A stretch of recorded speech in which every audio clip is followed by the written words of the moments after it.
اذان کے دوران کھانا پینا. تو بھائی یہ جو اذان کے دوران کھانا پینا ہے یہ ایک سنن ابی داؤد کی حدیث تھی جسے مس یوز کیا لوگوں نے. وہ اس طریقے سے نہیں تھی. وہ یوں ہے کہ سنن ابی داؤد میں حدیث ہے کہ جو شخص سحری کر رہا ہے اور اس دوران اذان شروع ہو جائے تو جو اس کے سامنے برتن ہے اس میں سے کچھ کھا پی لے جلدی سے. یعنی وہ جو ٹرانزیشن پیریڈ ہے اس دوران.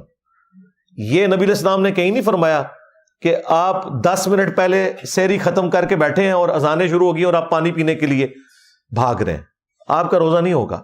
یہ اس شخص کے لیے ہے کہ مثلا 5:05 پہ اس نے سحری شروع کی اور 5:10 پہ ختم سحری ہو رہی ہے.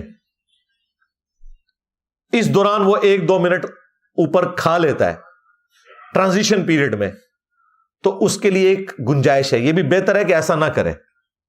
لیکن ایک بندہ اٹھا ہی 5:10 پہ ہے اور اسے پتا ہے کہ 5:25 تک اذانیں چلتی ہیں اور ختم سحری ہے ہی 5:10 ہے, تو وہ 15 منٹ کے جی میں اذانوں کے دوران کھا رہا ہوں, اس کا روزہ کوئی نہیں. بالکل یہ ذہن میں رکھیے گا. تو وہ اس حدیث کو غلط لوگوں نے یوز کیا. وہ ٹرانزیشن پیریڈ کے لیے تھا. جس طرح بخاری مسلم میں ہے کہ جس نے طلوع آفتاب سے پہلے فجر کی 1 رکعت پا لی اس نے فجر کی نماز پا لی, اگرچہ 1 رکعت اس کی اس ٹرانزیشن پیریڈ میں ہے کہ سورج نکل رہا ہے, غروب وقت ہے, لیکن پھر بھی اس کی نماز ہو جائے گی. اس طریقے سے اسی حدیث میں ہے جس نے غروب آفتاب سے پہلے عصر کی 1 رکعت پا لی اس نے عصر کی نماز پا لی, اگرچہ اس کی 3 رکعتیں مغرب کے وقت میں ہے. تو یہ ٹرانزیشن پیریڈ کی بات ہو رہی ہے, یہ ذہن میں رکھیے گا. اور یہ بھی اس شخص کے لیے ہے جو شخص اس سے پہلے سحری شروع کر چکا تھا, کسی مجبوری کی وجہ سے وہ لیٹ اٹھا تھا. لیکن اگر کوئی شخص اٹھے ہی ایسے وقت میں ہے کہ ختم سحری ہو چکی ہے, اس کے لیے یہ نہیں ہے, یہ ذہن میں رکھیے گا. اس کی مرضی ہے, ٹھیک ہے, وہ 8 پیرا روزہ رکھنا چاہتا ہے رکھ لے, ادر وائز چھوڑنا چاہتا ہے چھوڑ دے, بعد میں ایک روزے کی قضا دے دے اگر اسے یہ خدشہ ہے کہ میں کھائے پیے بغیر روزہ چلا نہیں سکوں گا. بخاری مسلم میں حدیث ہے کہ جب حضرت بلال اذان دیں تو تم کھانا پینا ترک نہ کرو, کیونکہ وہ لوگوں کو اٹھانے کے لیے اذان دیتے ہیں.